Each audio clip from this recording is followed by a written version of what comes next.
Um, so let me stop there because sometimes this information, people feel like they're drinking water from a fire hose. So what I wanted to do is take a look at the chat and see if anybody had any questions on my end. And I do see one question here. So let me read that. So the question is, um, what are some ways that I can even highlight some of the accomplishments that I've done in the past? That's a great question, right? So, what you would want to do is when you are updating your resume or reviewing your resume, sometimes you have to do a deep dive. Well, let me even take a step back. A well-crafted resume should not just list what you currently do at that organization or what you've done at the organization, i.e., you shouldn't just have a craft, excuse me, a task-based resume. And what do I mean by that? A task-based resume is just, well, I did X, Y, and Z. Here are the duties. Here's what I accomplished. Here are the day-to-day things that I've done in my job. That's okay. However, you will want to craft a resume that is more results driven, right? For example, let's say with my resume, if I say that um, if I was a career coach, and with me being a career coach, I worked on job seekers' resumes. I coached them on how to prepare for an interview. But then also, you want to talk about some of the results based off of the actions that you have done. For an example, I've coached 200 job seekers, and as a result, 50% of those job seekers gained employment within 30 to 60 days, right? So your resume should not just be based off what you've done, but it's also what are some of the results based off of the tasks that you have done.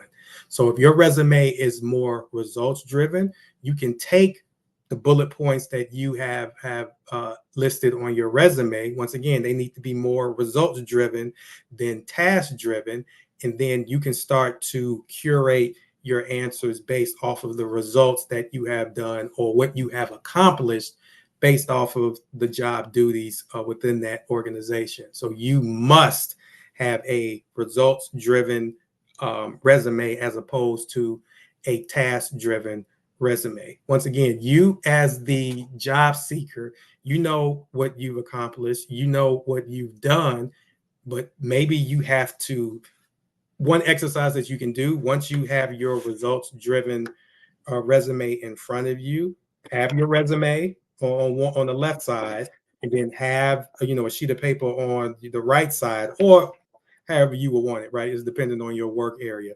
But then based off of the results that you have done, you're going to have to do a deep dive and start to, write out some situations or some examples on how you accomplished that results, how you accomplished the results that's on your resume, right? But once again, everybody has results within their job history, but most people just focus on what's on their resume, and what's more on their resume is more task driven as opposed to results driven, right?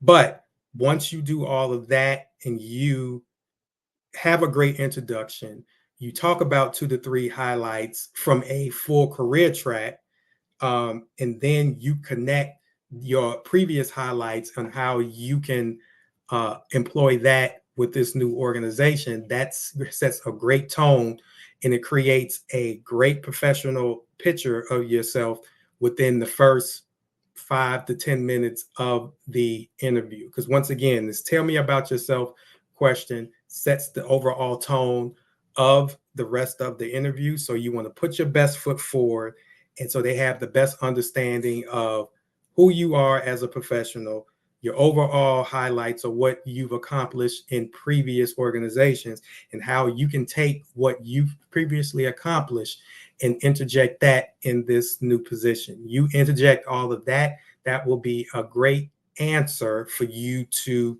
give them when they ask this question. Once again, this question is not about you personally. They don't care if you're married. They don't care if you're single. They don't care if you have a dog, cat, rat, or whatever the case may be. But they do care who you are as a professional, the value that you have brought to previous organizations, and what you can do for them in the future, right? So I know that this particular question cannot be summed up in 30 minutes, right? But I just wanted to give you guys a 50,000 overview of the overall expectations of what an employer is really trying to find out when they ask you this question, and then how you can set yourself up for success when you answer this question, right?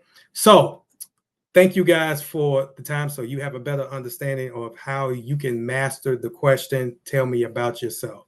Now, if you guys had any other questions, comments, concerns based off of this question, feel free to shoot me a message on LinkedIn, or if you wanted to work with me personally on ways that I can work with you to help you craft your own customizable interview questions. So anytime that you are in an interview, you can still answer these questions the same way, but they are more geared towards what you have done, your work history, how you can overall bring value to an organization. Feel free to shoot me a message on LinkedIn.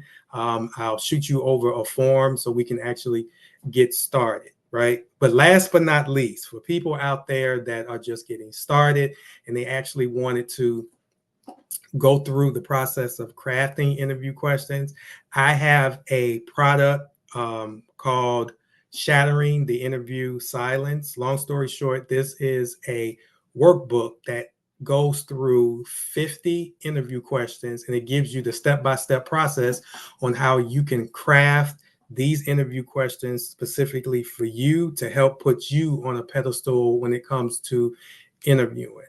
Now, once again, if that is a product that you are interested in obtaining, feel free to shoot me a message, or I'll have the link to my store where you can actually purchase that resource. But long story short, when it comes to these interview questions, you as a professional should do more due diligence and not just try to memorize your answers based off of what's on your resume. You are a professional, so you should take the time out to craft these answers to these interviews so it can set you up for success. Once again, my name is Eric B. Horn. Thank you guys for your time, effort, and energy, and I will see you guys on the next live stream. Take it easy.